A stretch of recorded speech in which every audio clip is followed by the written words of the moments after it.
आमिर, अब मैं ये आपसे जानना चाहता हूं कि ये जो फैसला आया तो मेरी दानिश में ये तो मशकूक या मुश्तबे बना रहा है या इन इम्कानात पे थोड़ा सा सवालात उठा रहा है कि आइंदा इंतखाबात में जो 8 फरवरी के रोज़ होंगे तो तहरीक इंसाफ को शायद उससे मुख्तस जो इंतखाबी निशान है बल्ला वो शायद ना मिल पाए। तो मेरा ये तासुर दुरुस्त है? अगर ये मेरा तासुर दुरुस्त है तो तहरीक इंसाफ के बुगला की टीम इसको कैसे नहीं, ये आपका तासुर है या आपका सवाल है? ये क्लियर कर लें जरा, फिर आप मुझे मुश्किल में डालेंगे।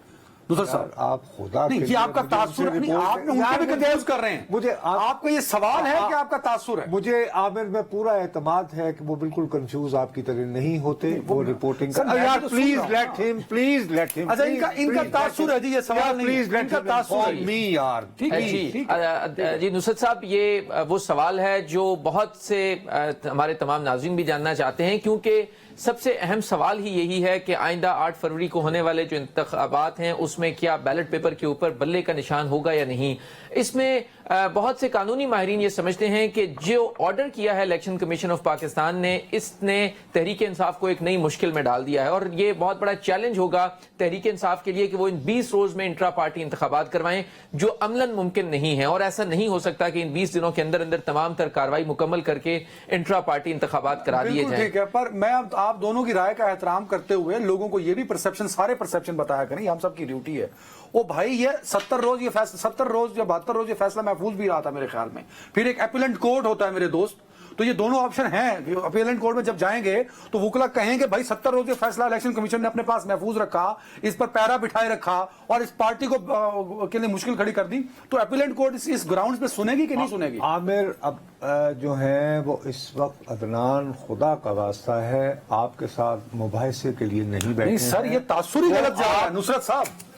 यार प्लीज पहले मुझे उससे खबर ले लेने दें, उसके बाद आप ये सारी बहस मेरे साथ करें। उनसे जवाब तो ले सकते। अरे भाई, मैं अपीलेंट कोर्ट में ये कितना स्ट्रांग हो सकता है ग्राउंड्स?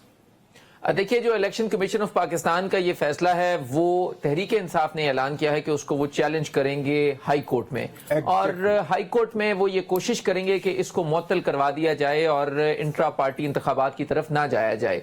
लेकिन बहरहाल इस बात को साबित करना, देखिए इलेक्शन कमीशन ऑफ पाकिस्तान ने तमाम प्रोसीजर के बाद ये ऑर्डर पास किया है और उसके ऊपर जब तक कोई मेलाफाइडी साबित नहीं करेगी तहरीक इंसाफ एपेलेट फोरम के ऊपर या हाई कोर्ट के अंदर, तब तक इस ऑर्डर को सस्पेंड करवाना कोई आसान काम नहीं है। ये बहुत मुश्किल सूरत हाल है तहरीक इंसाफ के लिए कि वो आसानी से इस ऑर्डर को सस्पेंड नहीं करवा सकेंगे, क्योंकि देखिए एक पूरा प्रोसीजर किया गया। 2021 में ये इंट्रा पार्टी इंतखाबात होने थे, फिर 1 साल का एक्सटेंशन दी गई 2022 तक, और 2022 के बाद फिर पीटीआई ने न सिर्फ अपना आइन तब्दील कर दिया, रूल्स तब्दील कर दिए, अपनी कौंसिल खत्म कर दी, और इस तमाम तर वो खींचातानी में तहरीक इंसाफ मुकम्मल तौर के ऊपर वो तमाम कानूनी लवाजमात पूरी नहीं कर सकी जो उसको करनी चाहिए थी।